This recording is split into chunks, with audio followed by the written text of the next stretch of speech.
Hello, Stephan.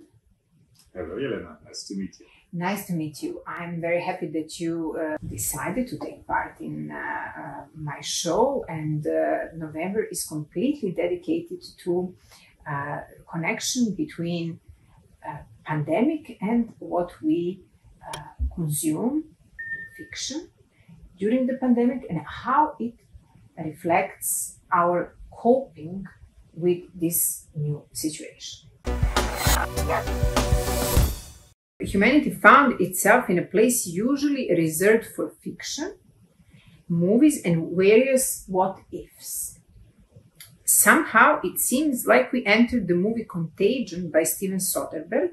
I would like to talk about how the exposure to the movies and apocalypse genre helped us go through this pandemic. Was it better or worse for us because we had this experience through movies or fiction? And how is it different compared to the Spanish flu pandemic or previous pandemics when people did not have films, television, or sci-fi books? So, a number of questions at once. Let me start out maybe stating that it's really scary, I feel, how much Soderberg in his movie Contagion predicted what's happening 10 years later, today. So we now have, like, I guess, 25 million deaths. He was talking about 26 million deaths. Yeah.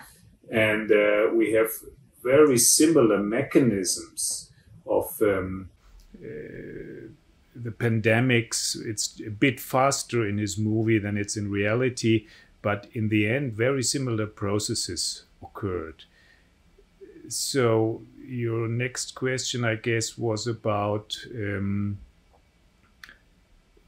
what happens when we watch movies like that? What do they do to us?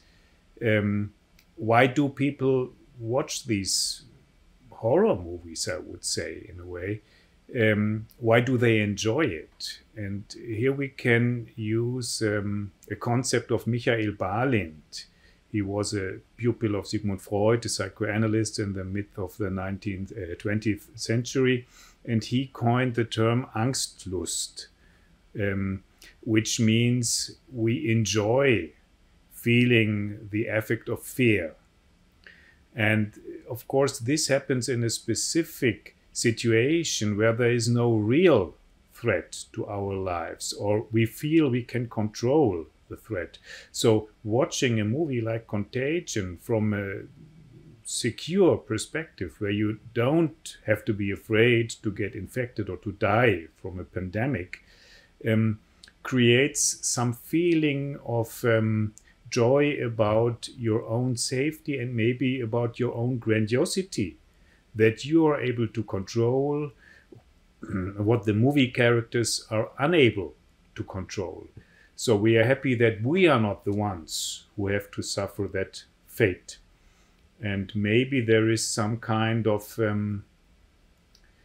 teasing the fate from this perspective of grandiosity. So imagine there is a 4-year-old child in the zoo, and there is a cage and you have a wild animal inside that could be very dangerous. And then you see the little child teasing the animal because the child knows that the lion can't get through the out of the cage and attack the child. So the child is enjoying this feeling of grandiosity.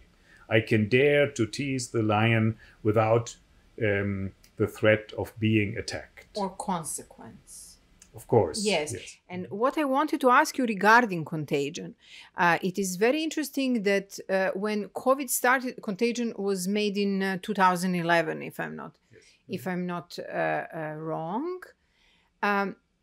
Beginning of pandemic, March 2020, it was the most watched movie on every cable network and everybody wanted to watch it.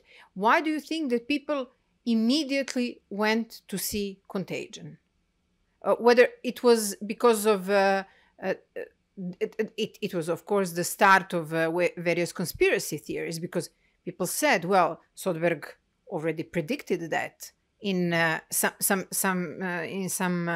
aspects, it is verbatim, you know, like how the virus spreads. But other people who are not conspiracy theorists, they also wanted to watch it. Well, that's a more complex question than the reason for watching it in times without a pandemic. So I guess there are different motives. Some people might want to get just some information to be prepared, to know, to get along with the situation. Maybe others still feel safe and want to experience this Angstlust I explained before. And others are looking for a confirmation of their conspiracy theories, as you said before. So there are probably different motives to watch it. But in the end, the viewer, I guess the viewer is happy because he or she can feel safe in his or her home, and it's not that bad as Soderberg showed it to us. So we are returning to bygone eras, to Spanish flu or Black Plague. Do you think that for the humanity, for the mankind, is now easier because we have various sources to watch, read, and then compare our experiences? Or it was easier without all those things, just to talk with one another, and maybe in those times we didn't have so much conspiracy theories? First of all, of course, the benefit of all the information we get from the social media, from the internet, from newspapers, from TV, is extremely valuable. So we learned how to protect ourselves from getting infected by COVID-19. We keep a distance, we wash our hands, we use disinfection spray, and we use the masks, and finally we can get vaccinated. So this is something 100 years ago or 400 years ago people did not have access to. So they were really lost, and they were completely helpless dealing with their fate. So they might get infected or not. They had no idea, or almost no idea, how to protect themselves. So that's the benefit we have. But at the same time, as you said, particularly social media are a platform for so many conspiracy theories. And a number of more or less crazy leaders have a means of propaganda to harm the whole country, the whole society in their countries. So that's the disadvantage of the globalization and of all the media. So you think that divided society is here to stay? One of the most disturbing aspects of the pandemic, that people whom I really like, who are close to me, whom I thought I knew, suddenly changed into antivaxxers, into populistic political views, and into people who are fighting against any kind of legislation to attenuate the pandemic. And there are so many splits between friends, between families, within families, and the society, and even colleagues of mine at the university here engage in some kind of opposition against the mainstream view on how to deal with the pandemic. And there were severe splits among colleagues at my university.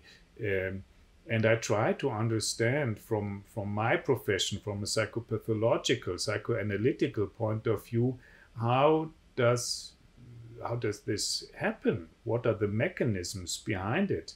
We cannot just say they're all psychiatrically ill, disturbed, but completely normal people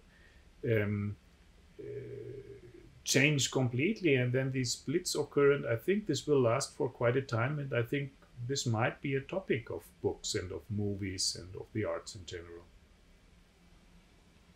Yes, I've been thinking a lot about this, and I'm convinced there are very many different ways towards an oppositional attitude with regard to vaccination, with regard to the lockdowns and all the political measurements that have been taken.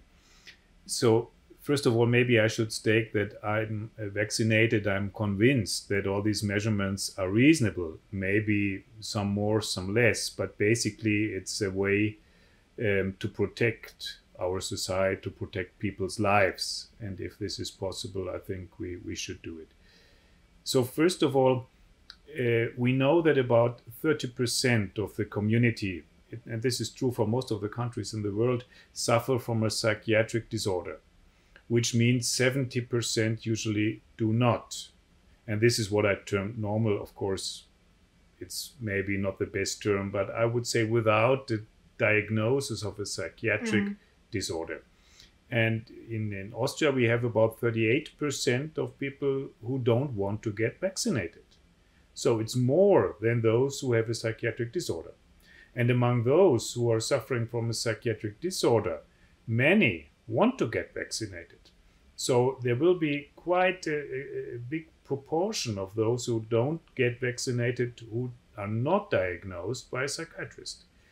So what are the reasons? It's simple to explain. If somebody is suffering from a paranoid personality disorder, could not trust anybody, could not trust any vaccine, any medication whatsoever.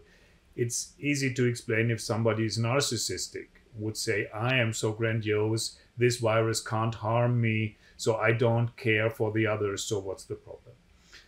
It's easy to explain if somebody is suffering from an anxiety disorder. There are about 20% in the community who are afraid of syringes, of needles. But we are talking about people from a medical profession. Well, also among them, all these disorders occur. But let me continue. These are the pathological pathways, and that's easy to explain. There are specific disorders, but there are these other people I termed normal. I have a few of them in my family, and I really like them. They are nice people, they are good family members, they care for their children, they have a proper job, they are behaving well in different respects. And suddenly, now, they just said, well, I'm like I was before, everything is okay, but all these people who say you should get vaccinated, I can't trust them, I can't believe them, I won't do this. And it's impossible to discuss this issue. Yeah. And here my hypothesis is that there are some specific internal, intrapsychic, we would say neurotic conflicts that have been developed during childhood under the influence of the early experiences in relationships, usually with the parents. And there are specific conflicts. One is around control. So some people have experienced a very controlling home where mother, father, whoever was there exerted a lot of control and did not allow for autonomy, for freedom in the children. And they remain somewhat hypersensitive to any kind of control. And the most important aspect of their own lives is to be free, to be autonomous. And they cannot tolerate that a politician just tells them, you stay at home, you wear a mask, we close this restaurant. And this might have been covered before. They just were autonomous people whom we knew would not like to get any advice from someone else. So this is one way. And the other way, I would say, the other pathway to this opposition is connected to self-esteem.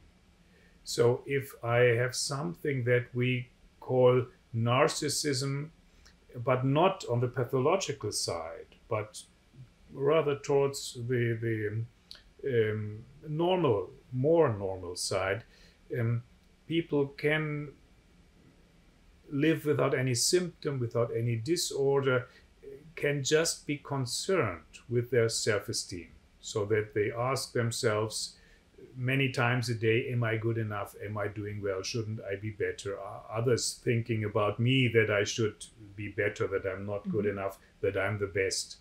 And if you have this subliminal, this subtle problem with your self-esteem, and suddenly somebody tells you that now you will have to obey what the politics, what the scientists are telling you, they know better. You don't know, you don't understand, just do what they are telling you. Then this can become a real problem that the self-esteem does not allow, because just obeying the authorities would mean something like a submission to their power and would create a strong feeling of inferiority. And I think these two aspects of self-esteem and control are strong motives of those who now suddenly turned into this oppositional attitude towards vaccination and towards all the measurements of the government to control the pandemic. All those people who are anti-vaxxers or who don't want to get vaccines or who don't want to put on their masks, they have some, not all of them, but some of them have some underlying psychological condition that can be dealt with. Well, basically, of course, yes. Let me add, we all have underlying psychological conditions that can be changed. Maybe not all of them need to be changed. And most importantly, you only can change or help somebody to change him or herself if he or she wants to change. And let me state another thing before I answer the question.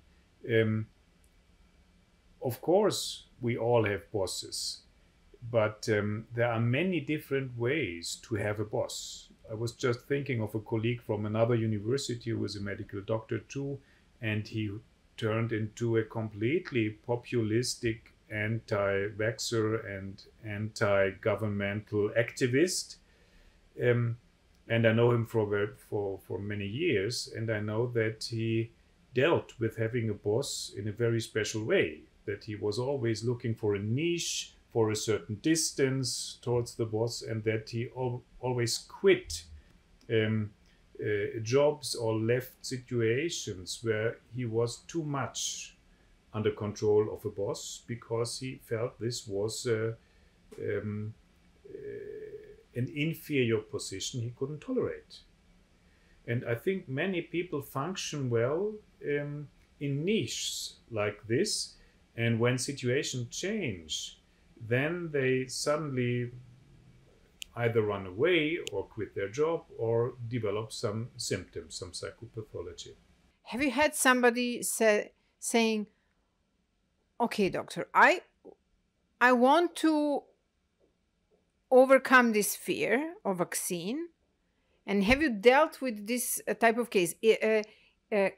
Will anti-vaxxer be conscious enough and say, okay, I have a problem with this and I want to deal with this and I want to talk to somebody and then finally get a vaccine? Is it possible? Is it happening? Well, yes, of course it does, but I would say rarely. Of course, there are some who would say, I have always been suffering from anxiety. I had always these mixed feelings when I got an injection, when I got a vaccination in the past, and I can't overcome this fear. I know I have a psychological problem, please help me. But this is a very small minority. Most of the people who are anti-vaxxers don't feel that it's their problem. They feel that it's the problem of society, and they feel they have a strong peer group in the back, and the social media and the conspiracy theories and the political parties who are against vaccination. We have right-wing parties in Austria who are proud of showing to the community that they don't get vaccinated. So there is no reason for them to feel that they have a deficit or that they need help. They would say the rest of the society needs to change. Needs help. Yes. Right. Yeah. Now let's go back to the fiction. I read many articles from various outlets regarding how moviegoers, especially people who like certain genres as horror or sci-fi or post-apocalyptic genre, or who read Stephen King, are somehow better prepared for certain situations that are coming out of the blue and that are out of the ordinary. Well, I don't know any data on this, and if there were studies being published, I would ask what are the outcomes that are evaluated. So how do you measure preparedness? What does it mean to be better prepared, for example, for a pandemic? Do you show a specific behavior? Are there specific thoughts? Are there specific attitudes, feelings? Is it a subjective or an objective, observable behavior that we are talking about? Basically, I would say I don't really believe in that. I would feel that movies do have other functions than prepare us for apocalyptic realities. Maybe there are a few exceptions I could think about. For example, a paranoid person who is expecting attacks from everybody around tend to be very careful and aware of every threat. And they would always tell you if somebody approaches them from behind and wants to attack them, they will know, they will feel, they will take care, they are alert, and they know how to react, like they have seen it in the martial arts movie. So there might be an increased awareness, but are we really better fighters if we have seen dozens of martial art movies? So can I do karate or can I do kung fu when I have seen it in the movies? And I'm not really sure that this is working. Maybe I have the feeling I would be, but I can't imagine there was a study where people really showed that this is a fact. There is another group of people who are known, and there are studies, to deal better with catastrophic situations. These are the obsessive compulsive ones. Those who are very, very correct, those who are, there has been a study I've read some time ago. If you go to a hotel, you find the emergency exit plan on the inside of the door of your hotel room. You know, there is a plan of the floor and the way you have to take to get out when there is a fire. And obsessive compulsive people always look at this and memorize it. And it has been shown that more of them will quickly be able to escape the hotel when there is a fire and then survive than the others who are maybe more chaotic. So these are very specific character types whom I could think of, but I would assume most of us are watching these movies, are reading these books for the sake of this kind of Angstlust, that I can satisfy the emotional craving for this activation inside myself, that I can satisfy my violent fantasies. I think this is very important. So many people feel offended in their real lives. That's why they are doing these extremely violent video games also, right? Yes, of course. Yeah. I would say that's the same motive. And if I have the feeling that I am too weak, that I'm inferior to others who threaten me in real life, to offend me in real life, I develop the fantasy to hurt them, to attack them, to kill them. but I can't do it in real life Yeah. because it's forbidden, because I'm too weak, because I don't have a weapon, You will because go I to would jail, go yeah. to jail. Yeah. Exactly. Yeah, yeah. It's And, not nice, yeah. And in these movies, in these books, I can find a depiction, a manifestation of exactly the behavior I'm longing for myself. The same, by the way, is true for love movies. Why do people watch love movies? Because they don't feel they have it in their real lives. So they have some replacement watching the movie, the love movie, and they identify with the character. Melodrama. Of course, Yeah. well, what kind of love movie ever. And they identify and they feel now for 90 minutes, I do have the ideal love. And the same is true for the violent movies. For 90 minutes now, I have the power to kill all my enemies. Isn't it wonderful? Isn't it joyful? Isn't it relieving? It is, I guess, same for the porn. Well, it depends on the way you watch porn. It can be reduced to a very mechanical and a very drive-oriented, superficial activity. But of course, some people really replace real-life sexuality by porn and start to live in a porn world and identify with porn actors and overcome the deficit in their real life. So sometimes it is the best way to deal with it. Sometimes if it becomes an addiction, it might be a means to stop you from overcoming your problem, for example, your sexual inhibition. Is it true, or can we say that some major trauma in your early childhood gives you some kind of strength when it comes to a certain situation like this pandemic, or it is completely irrelevant? Basically, a traumatization, particularly in early childhood, is something that destabilizes you as a person, that hinders your development towards a stable and healthy adult individual.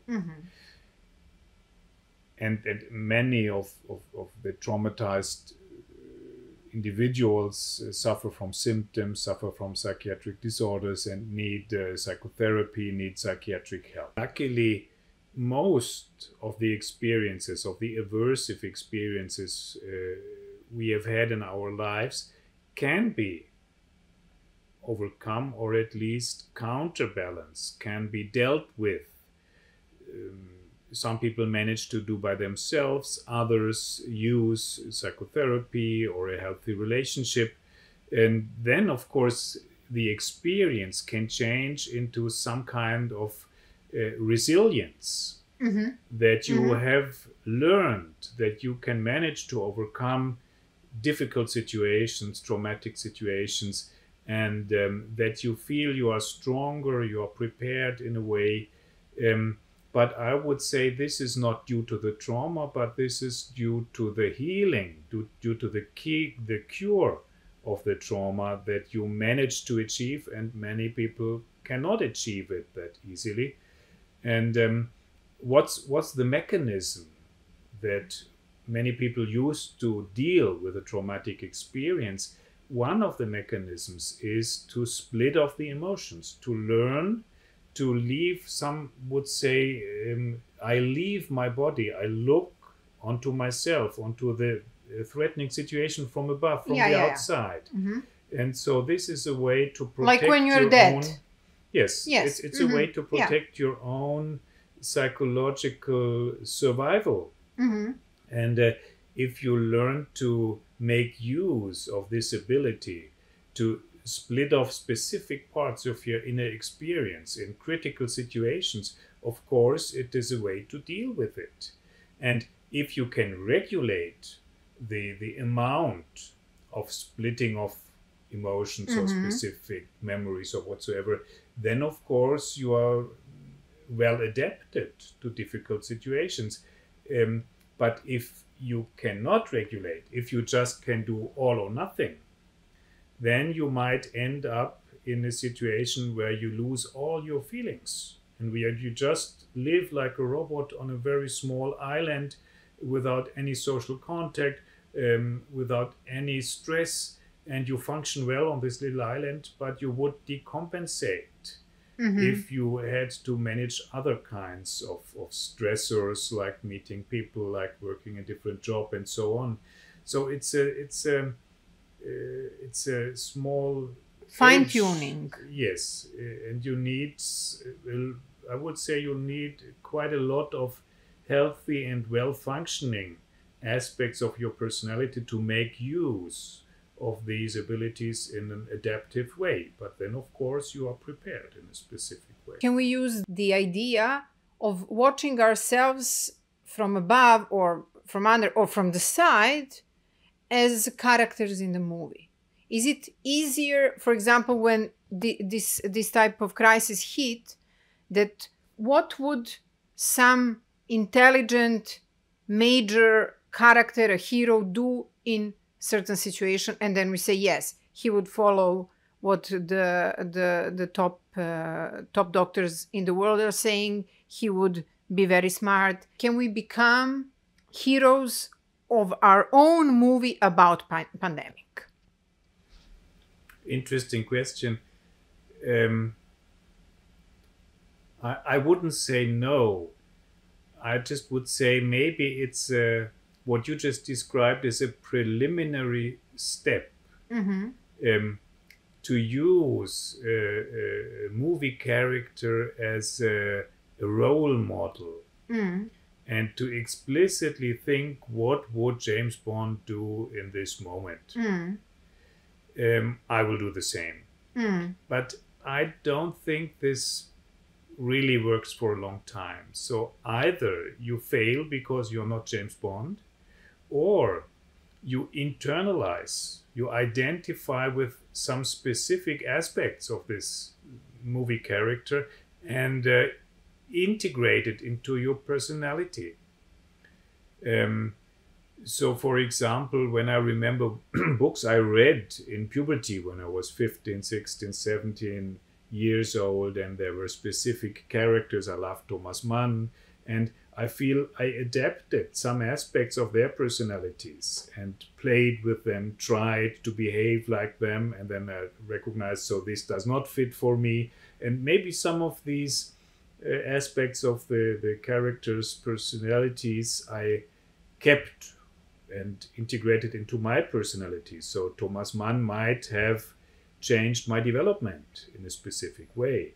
And I think this is possible, but it's a long-term development. It's not just thinking, now I'm James Bond. That, I would say, is rather a primitive way of copying, but it won't work for long.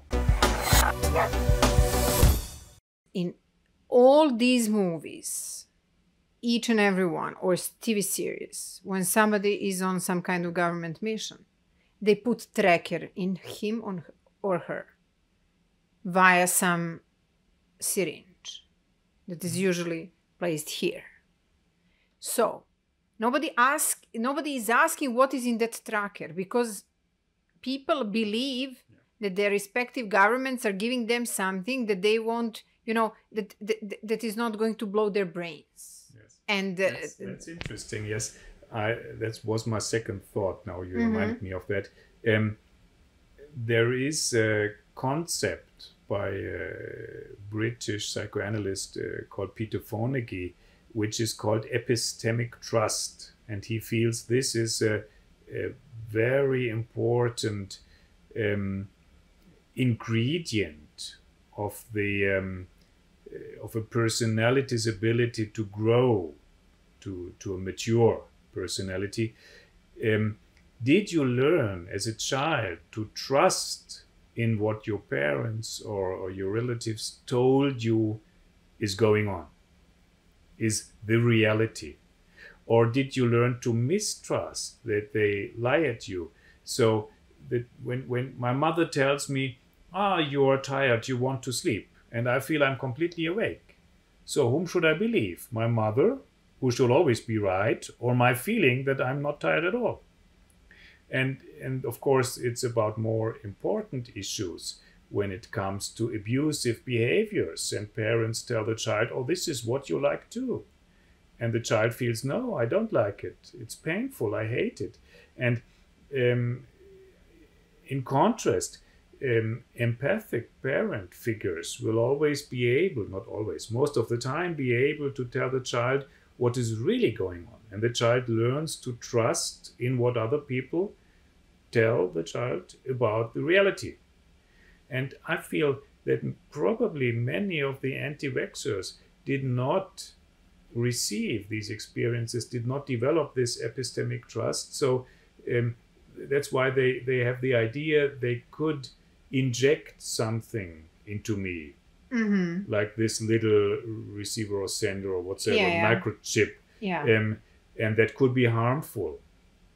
And you would not have this idea if you developed this trust into your parental figures, that they basically will tell the truth and that you will be able to know what you can believe in.